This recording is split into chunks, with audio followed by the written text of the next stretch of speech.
Hello listeners, welcome back to Western Political Thought. Today we are going to deal with Plato's theory of Philosopher King. The agenda for today's lecture will be conception of rule of philosophy, basic assumptions, features of Plato's rule of philosophy, virtue of a philosopher king, duties of a philosopher king, criticism, and finally the conclusion. Plato in his book Republic says, until the philosophers are king, or the king and princes of this world have the spirit and power of philosophy, the evils from the city will never be at rest. What does it mean? He talks about and what he has observed in the Sparta or in Athens city-states, that the cities were being ruled by the ignorant rulers, and as a result there was inefficiency, corruption and selfishness. Plato wanted the rule to be shifted to a philosopher, to an intelligent person who has wisdom.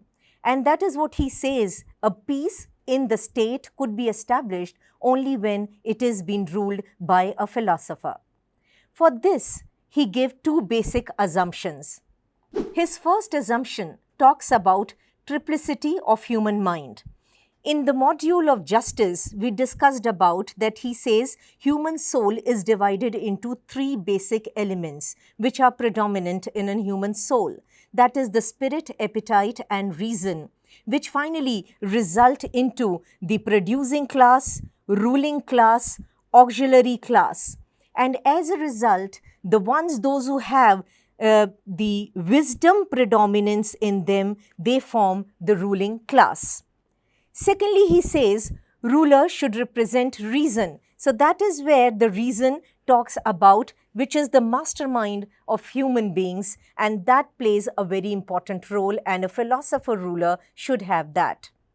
Secondly, he talks about Socrates' dictum, that is, virtue is knowledge. Those who possess knowledge should rule. When we talk about knowledge and we are talking about virtues, both of them are identical to goodness and intelligence. So Plato says only the competent, wise and effective people should rule, and they should run the government. They should have the right to run the government. Plato believed that the basic idea of a state should be scientific knowledge. A philosopher king should possess scientific knowledge. If there is no science attached with the knowledge, factual information or philosophy or wisdom, the ruler cannot perform independently as well as freely. Plato's dictum, which he says that the wise shall rule and the ignorant shall follow. This is the rule everywhere. People, those who are intelligent, the people, those who know, only rule to those who do not know. So that is why the ignorant needs to follow and the wise will be ruling. Plato observed that in Athens, the ignorant had the divine right to govern wrong, which he finds very difficult. That was not acceptable for him, that on the basis of simple lottery, a person is being selected to become a ruler. He says in order to become a carpenter needs training, but in order to become a ruler, a simpler lottery will do. So that is what he believes, that Plato observed to do a specific kind of job, you need education, you need skills.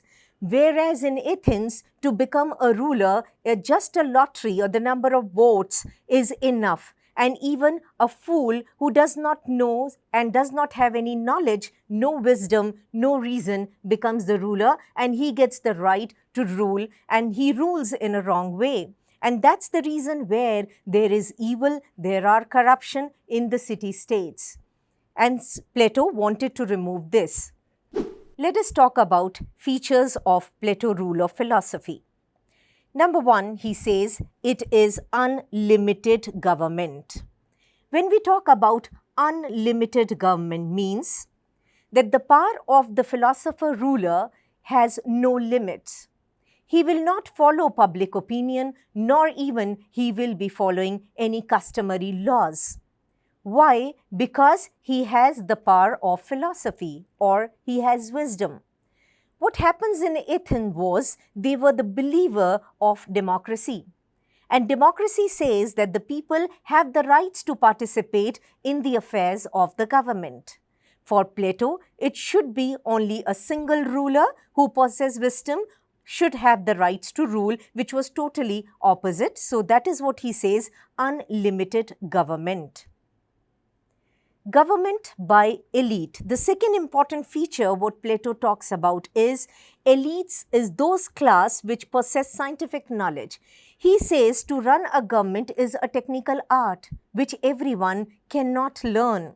Only those people who can go through a long duration of education and who learns different subjects like military training, astronomy, mathematics, politics, they have the rights and they know how to rule a government.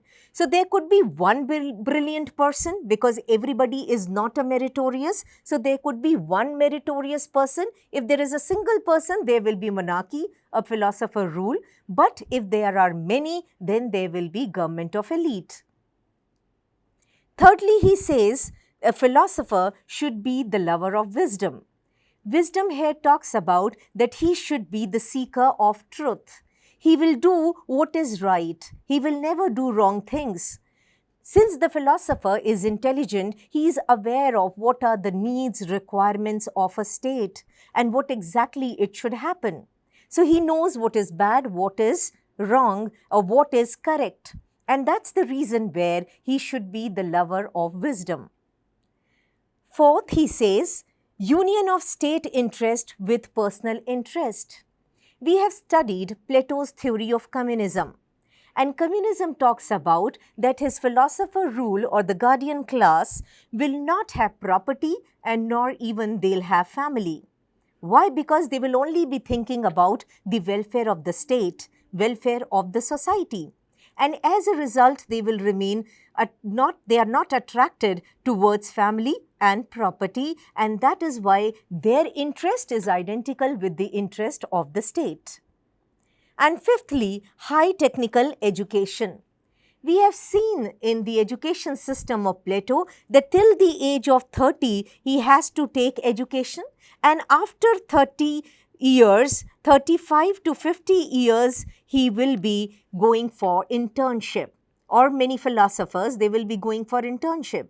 And as a result, at the age of 50, the persons will be declared as a philosopher. So there will be very few, one or few people. So they have gone through high technical training, knowledge, skills, and they are the right person who can rule the government and they can become the philosopher.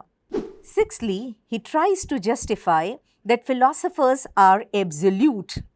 When we talk about absolutism here, is they are not dictator, but what they are not going to follow public opinion or any customs or any written law.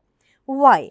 He says he is making his philosopher as a despot, but practically why he is making his philosopher as a despot, he gives reason for that. Firstly, he says that it is logical. What is logical? As he's already said, virtue is knowledge. The people, those who have virtue, will rule. So there's nothing beyond intelligence. Everyone has to listen to an intelligent person. And so it is logical that the wisdom, those who possess, will have the rights to rule and they will not follow any custom or any public opinion. Secondly, he says it is practical. On the one hand, where the people, those are not intellectual, and when they raise public opinions, automatically their views and points will be different from an intelligent person. And laws cannot remain static if they are not doing good to the human beings. So the philosopher's knowledge is enough. He should be more flexible to make laws and overcome those laws which are not giving the desired results. And thirdly, it is expedient. Any law which is not giving the desired result needs to be overcome. Since the philosopher is knowledgeable, so he should have the rights to rule and should not listen to public opinion. A Chinese philosopher, Confucius, has remarked, where the prince is virtuous, laws are unnecessary, where a king is not virtuous, laws are useless. So that clearly states that the laws makes no sense if the king is virtuous, knowledgeable. Finally, Plato says, the rule of philosophy does not propound any unqualified absolutism. If he says that his philosopher king is absolute, so there are qualifications behind that. He has given his life, he has sacrificed in his life. He is not selfish, he is not thinking for his own purpose. He has no property, no family. He has devoted all his life, given 50 years in education. He is the one who do justice to the state. So he has qualified himself to such a position. And that is why he is absolute. Now let us talk about virtues of a philosopher king, what qualities a philosopher king should possess. Firstly, lover of wisdom. He should be a lover of wisdom. He should have reasons behind every decision. Then only he could be a true philosopher. Follower of truth. He should identify what is correct and what is incorrect, and also should try to differentiate between. So that is the truth. Lover of justice. He should see that all the three classes are doing their work appropriately or not. He should identify which human being has what predominance in his soul and should give the work or allot the duties accordingly. Free from selfishness, as we already did, that his goals should be identified with the goals of the state. He has to subordinate his goals. He cannot be selfish. He has to first think for the state, for the people, and then for himself. Self-control. He should exercise control over his senses. And that's the reason the guardian class was remain attracted from any type of attachments. Memory. He should have sharp memory, retention power, where he could deal with each and every laws. Calm nature. He should be not aggressive. He should not be jealous of everyone. He should be very calm by his nature. So these are the qualities of philosopher king. Talking about the duties of the philosopher king, to assign each person their specific task. Now, what is this specific task? As we said, that in the theory of justice, he said, there are three different works which are being done in a state: producers, soldiers, as well as the rulers. And the duty of the philosopher king is to assign tasks according to the qualities of the human soul. Secondly, he says to channelize education for prospective philosophers. Since the education system has a very long duration and very few people are eligible or they are able to qualify long distance education, and that's the reason the philosophers have to arrange for education for the upcoming philosophers so that they can be trained well in advance. Finally, to keep a check on religious belief. When we talk about religion, Plato says it's like an opium. We cannot go beyond religion. So the philosopher or the king should control religious belief because religion is not above science. So his duty is to look after that the scientific feelings or factful things are being prevailed rather than any superstitious things. And finally, the criticism. Let me tell you before we talk about criticism, Plato do give power to his philosopher king to make changes in law or not to listen to public opinion. But practically he believes that the philosopher ruler should not have rights to change the fundamental articles of the constitution. That's the restriction which he imposed, that the basic nature of the constitution should not be changed. Talking about criticism, firstly, critique says, tyrannical government rule against the Athenian democracy. People of Athens have faith in democracy, whereas Plato talks about a single person rule or few people rule, that is aristocracy or monarchy. But when he gives unlimited powers to his monarch, there are chances that the single person may turn to be a tyrant ruler. So definitely it will turn up into a tyranny or a tyrannical form of government. Secondly, status of majority reduced to automata or political robots. People, they are not participating. Their opinions are not being listened by the government because the philosopher ruler is intelligent. He has wisdom, so he will reject public opinion. So majority of the people are just like robots. Thirdly, knowledge is a prerogative of few. That is what Plato thinks, and he gives importance to the law later. Since he has underestimated people, he thinks only few people are intelligent enough to gain scientific knowledge. And that's the thing where he has underestimated others. Rules out direct and indirect democracy. Plato did not have faith in democracy at all. Since Plato's master Socrates was being executed by the democratic government, so he considered democracy as a worse form of government. But practically in the present time, democracy is the best form of government, whereas tyranny is the worst form of government. Some critique says, often given rise to eccentric rule. Eccentric rule which is not popular. People do not accept people, those who are entirely different. They like someone who is like them. If persons are entirely different by nature and character, it is not easily acceptable. Next is, philosopher rules might channelize their personal interest with the welfare of the state. Since Plato says that they will subordinate their interest and they will work only for the interest of the state. But there are chances that the few philosophers, they change up their mind and they work for their own interest. And what do they feel rather than working on the interest of the state? Eighth is, rule of philosophy through the system of education is incompatible.